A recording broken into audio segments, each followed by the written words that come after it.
எழுதினேன். ஏனால போன மாசம் உங்க மீட் இருந்தத மேல அது ஹிந்து பேப்பர்ல நான் படிச்சேன்.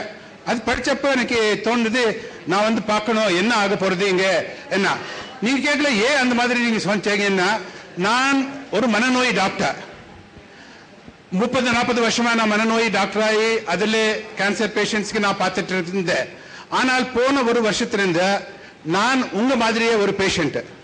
எனக்கு கூட ஆபரேஷன் ஆச்சு, அப்புறம் கீமோதெரப்பி ஆச்சு 6 மாசம், இப்ப 3 மாசமா இந்த மாதிரி இருக்கிறேன். அதனால நான் நினைச்சேன், நான் சில பேர் என்ன கேட்டாங்க, டாக்டர் நீங்க மனநோய் டாக்டராய் கேன்சர் வந்தப்ப எப்படி அது எதிர்ச்சீங்க, அது எப்படி சாதிச்சீங்க என்ன கேட்டாங்க. அதனால நான் அந்த விஷயம் உங்களுக்கு சொல்லலாம். நீங்க ஒரு கேன்சர் பேஷண்டா இருக்கிறப்போ நீங்க என்ன செய்யலாம், அப்புறம் ஃபேமிலிஸ் இருக்காங்களே அவர் என்ன செய்யணும், அப்புறம் டாக்டர்ஸ் என்ன செய்யணும், மூணு விஷயமா சின்னதா நான் சொல்றதுக்கு இஷ்டப்படுறேன். ரொம்ப நன்றி இதுக்கு இந்த கூட்டத்துக்கு வந்து உங்களுக்கு இத பேசுறதுக்கு ஆப்பர்ச்சுனிட்டி கொடுத்த சிசிடிக்கு ரொம்ப ரொம்ப நன்றி. நான் என்கிட்ட மற்ற என் வைஃப் கிட்ட இருந்து ரொம்ப ரொம்ப நன்றி. முதல் பேஷண்ட் ஆனவர் என்ன மாதிரி, நானும் உங்க மாதிரியே பேஷண்ட். அதனால நான் எனக்கு என்ன தோன்றது, முக்கியமான முதல்ல தோன்றது என்னால இருந்த உடனே சடன் டயக்னோசிஸ் பண்ண உடனே ஒரு புதிய உலகத்துக்கே கொண்டு போறது.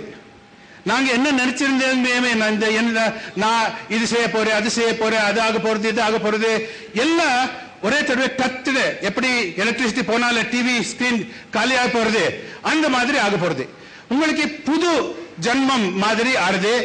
அது எது எப்படி பார்க்கணும், அது பார்க்கறதுக்கு ஒன்னும் குடும்பத்துக்காரர் என்ன செய்யறாங்க, நீ சும்மா இரு நாங்க எல்லாம் பார்த்துக்கிறோம், உனக்கு ஒன்னும் தெரியாது நாங்க எல்லாம் பண்றோம், டாக்டர் கிட்ட போனால ஒன்னும் பயப்பட வேண்டாம் எல்லாம் சரியாக போறது.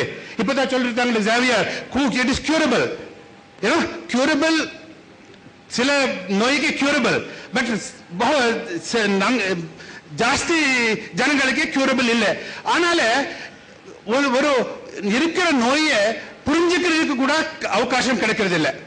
அதனால நாங்க என்ன செய்யணும், முதல்ல நான் என்ன செஞ்சேன், அதனால என்ன நோயை பற்றி நிறைய படிச்சேன், டாக்டர் கிட்ட நிறைய பிரச்சனை கேட்டேன். நான் டாக்டர் கிட்ட எப்ப போனாலும் கூட ஒரு சின்ன ரெக்கார்டிங் மிஷின்